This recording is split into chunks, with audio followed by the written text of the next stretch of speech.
പ്രിയപ്പെട്ട പ്രവാസി സുഹൃത്തുക്കളെ, നമ്മുടെ സാമ്പത്തിക ലക്ഷ്യങ്ങൾ വേഗത്തിൽ നേടാൻ 2 വഴികളാണുള്ളത്.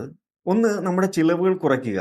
2 നമ്മുടെ വരുമാനം വർദ്ധിപ്പിക്കുക. ഈ ചിലവുകൾ കുറയ്ക്കുന്നതിന് ഒരു പരിധിയുണ്ട്. എന്നാൽ വരുമാനം വർദ്ധിപ്പിക്കുന്നതിനുള്ള സാധ്യതകൾക്ക് ഒരു പരിധിയുമില്ല എന്നുള്ളതാണ്. ഇതുവരെ നമ്മൾ സംസാരിച്ചത് കിട്ടുന്ന വരുമാനം എങ്ങനെ ഭംഗിയായി കൈകാര്യം ചെയ്യാം എന്നതിനെക്കുറിച്ചാണ്. ഇന്ന് നമ്മൾ നമ്മുടെ പ്രധാന വരുമാന സ്രോതസ്സിനെ മാത്രം ആശ്രയിക്കാതെ അധിക വരുമാനത്തിനുള്ള അഥവാ സൈഡ് ഹസൽ ചെയ്യാനുള്ള വഴികളെക്കുറിച്ചാണ് നമ്മൾ ചർച്ച ചെയ്യുന്നത്. നമ്മളിൽ പലരും ഒരൊറ്റ വരുമാന സ്രോതസ്സിനെ മാത്രം ആശ്രയിച്ചാണ് ജീവിക്കുന്നത്. നമ്മുടെ മാസ ശമ്പളം അതൊരു ഒറ്റക്കാലിലുള്ള കസേരയിൽ ഇരിക്കുന്നത് പോലെയാണ്. ഇപ്പോൾ വേണമെങ്കിലും ആ കാൽ ഒടിഞ്ഞു വീഴാം. പെട്ടെന്നൊരു ജോലി നഷ്ടം വന്നാൽ നമ്മുടെ വരുമാനം പൂർണ്ണമായിട്ട് നിലയ്ക്കും. ഇത് വലിയ സാമ്പത്തിക പ്രതിസന്ധിയിലേക്ക് നമ്മളെ നയിക്കും.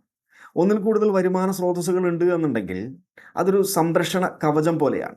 ഒരിടത്തു നിന്നും വരുമാനം നിലച്ചാലും മറ്റുള്ളവ നിങ്ങളെ താങ്ങി നിർത്തുക തന്നെ ചെയ്യും. അത് നിങ്ങളുടെ സാമ്പത്തിക സ്വാതന്ത്ര്യത്തിലേക്കുള്ള യാത്രയുടെ വേഗത കൂട്ടുക തന്നെ ചെയ്യും. നിങ്ങളുടെ നിലവിലെ ജോലിക്കൊപ്പം തന്നെ നിങ്ങളുടെ ഒഴിവു സമയങ്ങളിൽ ചെയ്യാൻ കഴിയുന്ന ചില അധിക വരുമാന സ്രോതസ്സുകളെ കുറിച്ച് നമുക്ക് ചർച്ച ചെയ്യാം. ഒന്ന്, നിങ്ങളുടെ കഴിവുകൾ ഓൺലൈനായിട്ട് വിൽക്കുക. നിങ്ങൾക്ക് എന്തെങ്കിലും പ്രത്യേക കഴിവുകൾ ഉണ്ട് എന്നുണ്ടെങ്കിൽ, നിങ്ങളൊരു നല്ല ഡിസൈനറാണോ, നിങ്ങൾക്ക് നന്നായിട്ട് എഴുതാൻ കഴിയുമോ, അല്ലെങ്കിൽ നിങ്ങൾക്ക് അക്കൗണ്ടിങ്ങിൽ വൈദഗ്ധ്യമുണ്ടോ എങ്കിൽ ഇതുമായി ബന്ധപ്പെട്ടുള്ള നിരവധി വെബ്സൈറ്റുകളിൽ നിങ്ങൾക്ക് പ്രൊഫൈൽ ഉണ്ടാക്കി ലോകത്തെമ്പാടുമുള്ള ക്ലയൻറ്റിന് വേണ്ടിയിട്ട് നിങ്ങൾക്ക് ചെറിയ പ്രൊജക്റ്റുകൾ ചെയ്യാം. നിങ്ങൾക്ക് ഏതെങ്കിലും വിഷയത്തിൽ ആഴത്തിലുള്ള അറിവുണ്ടെങ്കിൽ അത് മറ്റുള്ളവരെ പഠിപ്പിക്കാം. കുട്ടികൾക്ക് ഓൺലൈനായി ട്യൂഷൻ എടുക്കുകയോ അല്ലെങ്കിൽ മുതിർന്നവർക്ക് നിങ്ങൾക്കറിയാവുന്ന ഏതെങ്കിലും ഒരു കഴിവിൽ കോച്ചിങ് നൽകുകയോ വഴി നിങ്ങൾക്ക് വരുമാന മാർഗം ഉണ്ടാക്കാം. 3, ഒരു വ്ളോഗ് അല്ലെങ്കിൽ യൂട്യൂബ് ചാനൽ തുടങ്ങുകയും നിങ്ങൾക്ക് ഇഷ്ടമുള്ള ഒരു വിഷയത്തെക്കുറിച്ച് ആവേശത്തോടുകൂടി സംസാരിക്കാൻ കഴിയുമെങ്കിൽ ഒരു യൂട്യൂബ് ചാനലോ വ്ളോഗോ തുടങ്ങുക. തുടക്കത്തിൽ വരുമാനം കിട്ടത്തില്ല, പക്ഷേ സ്ഥിരമായി നല്ല ഉള്ളടക്കം നൽകിയിട്ടുണ്ടെങ്കിൽ കാലക്രമേണ പരസ്യത്തിൽ നിന്നും അഫിലിയേറ്റ് മാർക്കറ്റിങ്ങിൽ നിന്നും നിങ്ങൾക്ക് കൃത്യമായിട്ടുള്ളൊരു വരുമാനം കിട്ടും. 4, അഫിലിയേറ്റ് മാർക്കറ്റിംഗ്. നിങ്ങളുടെ സോഷ്യൽ മീഡിയ പേജിലോ ബ്ലോഗിലോ മറ്റുള്ളവരുടെ ഉൽപ്പന്നങ്ങളെ പ്രൊമോട്ട് ചെയ്യുക.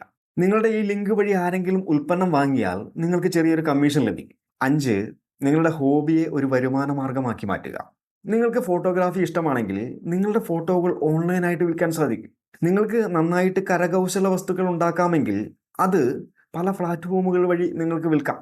അപ്പോൾ ഇത് തുടങ്ങുന്നതിന് മുമ്പ് ഓർക്കേണ്ട പ്രധാനപ്പെട്ട ഒരു കാര്യം, തുടക്കത്തിൽ തന്നെ വലിയ വരുമാനം പ്രതീക്ഷിക്കരുത്. നിങ്ങളുടെ പ്രധാന ജോലിയെ ബാധിക്കാത്ത രീതിയിൽ സമയം കണ്ടെത്തുകയും നിങ്ങൾക്ക് യഥാർത്ഥത്തിൽ താല്പര്യമുള്ള ഒരു വിഷയം തിരഞ്ഞെടുക്കുകയും ചെയ്ത് അതൊരു വരുമാന മാർഗമാക്കി മാറ്റാവുന്നതാണ്. അധിക വരുമാനം എന്നത് പണത്തിന് വേണ്ടി മാത്രമല്ല, അത് പുതിയ കഴിവുകൾ പഠിക്കുന്നതിനും പുതിയ ആളുകളെ പരിചയപ്പെടുന്നതിനും നിങ്ങളുടെ ആത്മവിശ്വാസം വർദ്ധിപ്പിക്കുന്നതിനും സഹായിക്കും. ഈ പറഞ്ഞവയിൽ ഏത് സൈഡ് ഹസലാണ് നിങ്ങൾക്ക് ഏറ്റവും താല്പര്യം തോന്നിയത്? നിങ്ങളുടെ മനസ്സിലേക്ക് വന്ന മറ്റ് ആശയങ്ങളുണ്ട് എന്നുണ്ടെങ്കിൽ അതൊന്ന് താഴെ കമൻറ്റ് ചെയ്യാം. നാളെ നമ്മൾ ഈ യാത്രയിൽ നിന്ന് പ്രചോദനം ഉൾക്കൊള്ളാനായി 0-ൽ നിന്ന് തുടങ്ങി സാമ്പത്തിക സ്വാതന്ത്ര്യം നേടിയ ഒരു സാധാരണ പ്രവാസിയുടെ കഥ കേൾക്കാൻ പോവുകയാണ്. ആ കഥ നിങ്ങൾക്ക് വലിയൊരു ഊർജ്ജം നൽകും.